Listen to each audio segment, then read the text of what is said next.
All right, cool. Well, welcome to a brand new pilot of a... Okay, let me put it like this. Let me start by saying thank you for being here. I don't know what I'm doing here. I normally make some time-lapse videos on YouTube. Oh my god, I'm totally blowing this fucking beginning. But I make time-lapse videos with voiceovers on TikTok, right? They're usually 20 seconds long, 30 seconds long, 40, a minute, I don't know. God, I'm losing my breath. But I also do these really long format podcasts on Spotify with my partner Theo. It's called the Boston Art Podcast. And right now, this is a little content experiment in finding something that is in between. This is a 12-minute long video, so I'm going to try to talk for 10 minutes.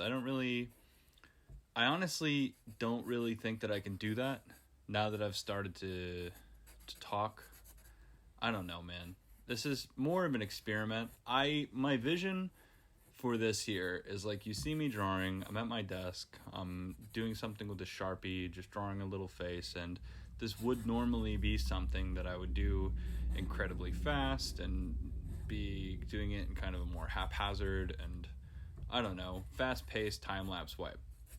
But my vision for this potential video series is to make content that is just much slower. You know what I mean? That has, I don't know, doesn't have that sped up fast pacing to it. And with the slowness, with this, incredibly slow, actual real-time image making that I'm doing here, you can actually see the nuances of some of the techniques that I'm using, and maybe even I could explain them to you a little bit. But I don't know, man. Right now I'm just sitting here. I just poured a cup of coffee and I'm just kind of staring at my screen.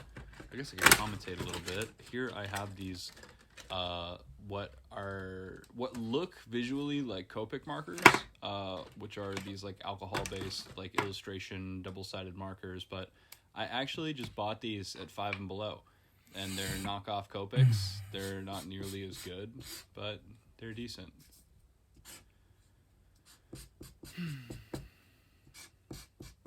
And here I am kind of just adding some blue shadow to only the left sides of each plane of the face.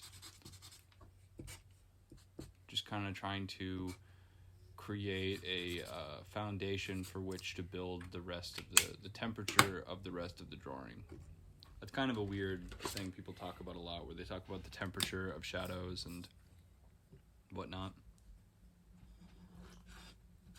And maybe I don't need to talk as much. I don't know. Like, oh man, I'm like, it gives me so much anxiety to make content digitally, because when you're making it by yourself at your desk or in your studio, you don't really care how it comes out. You're just focused on the process. You're focused on your discipline. You're focused on learning. You're focused on getting better. But when you're doing it digitally, when it's content creation, you are like, or at least for me, I am like I am uncontrollably invested in this like cyclical meta narrative of, thinking like it's like I'm operating as if there's an audience watching me, and in another time in the future, in a different timeline, there are people watching me and there are people seeing this. But in this current time space continuum, there is no one. I am completely alone and no one can hear me while I create this. But in the future, people can see me. What's up with that? Like, it really does just kind of like fuck with the creative process a lot. And it doesn't really, I don't think it allows you to make what you actually want to make. And I think it puts you on your best behavior. There's like obviously a billion things that I would never say while recording. And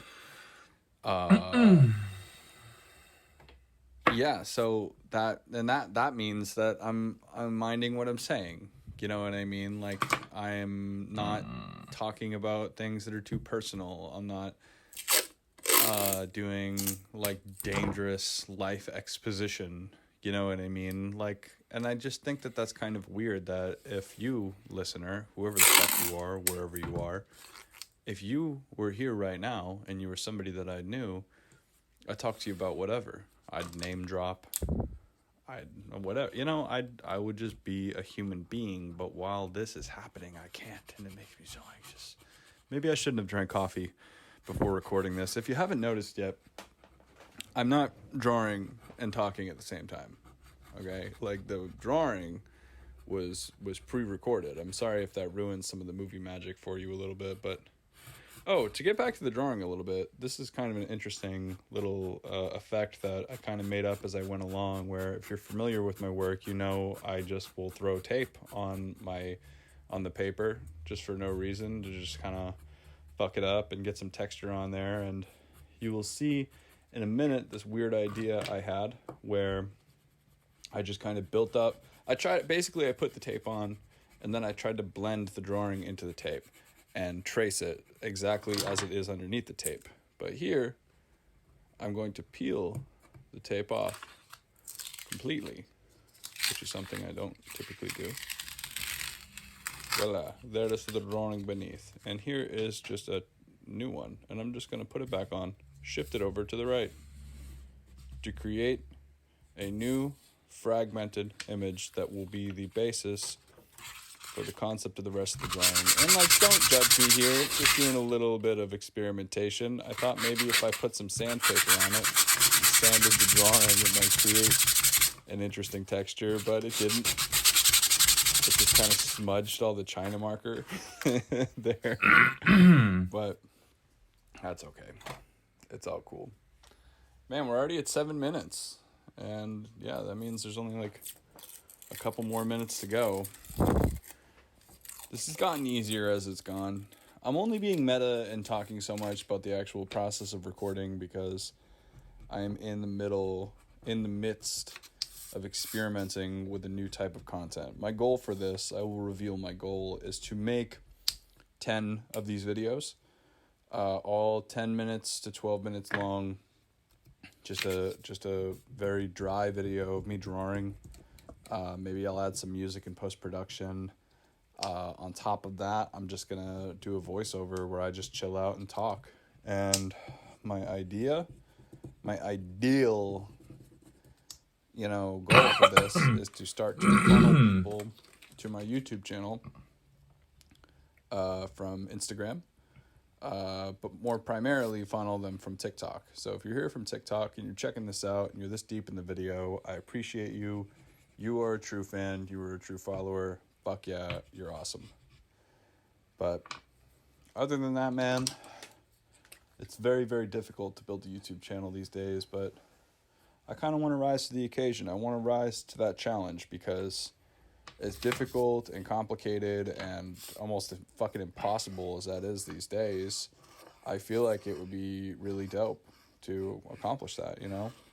I don't know, and even just get like a couple thousand subscribers here, or like, you know, who knows? Like, I think that, I don't know, man, because like if you're over there on TikTok with me, it's like, you know, been kind of fast moving for me in building an audience there, where right now as it stands, I'm probably at, I think, like 84,000 followers on TikTok.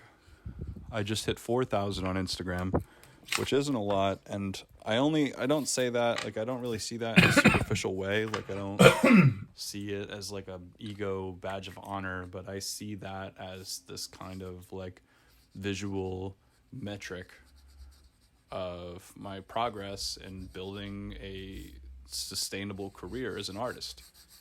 You know, if I could do that without ever worrying about social media, maybe I would. But as it stands, and in 2021 and in the universe, I guess, you know, it's pretty helpful, maybe not mandatory, but it's definitely helpful to try to build a following on social media. You know, we see in the baby boomer generation I've known so many artists that are 60, 70, 80 years old. Well, maybe that isn't baby boomers. Maybe that's older. But like in the boomers and older, those generations, a lot of those folks did all this without social media. And like I have met one artist who, as recently as a few months ago, sold a painting for $14,000 at a professional gallery in a major city, and he literally does not have an Instagram account. So what does that say about you? I mean, what does that say about all of this? You know what I mean? Because it feels so mandatory, and it feels so life or death, the Instagram account and the social media following. But there are people that, you know, have work hanging up at the fucking Museum of Fine Arts in Boston that, you know, aren't like slaving away every day on fucking TikTok. You know, it isn't like this path we are choosing on social media and trying to build this shit. Like it isn't the only one. It's just one path, you know. And I think it's pretty easy to get bogged down and to think that, I don't know, whatever. I'm just saying, like, I just think we're on one road, man. It's not the right road. It's not the wrong one, but here we are. So, yeah, that is my goal for this, for trying to revitalize my YouTube channel, is to make some medium-length content, shorter than the podcast, the Boston Art Podcast on Spotify with Theo, and obviously longer than my TikToks, you know. So, about 30 seconds left of the video. Thank you guys so much for watching till the end. I think that's fucking awesome. Thank you. If you want longer form content, go over to Spotify or even on YouTube and watch the podcast. And if you want to just fuck around and shitpost, hit me up on TikTok and Instagram. Love you guys. Thank you. I'm Brian Huntress. Thanks for watching. Talk to you guys soon. Bye.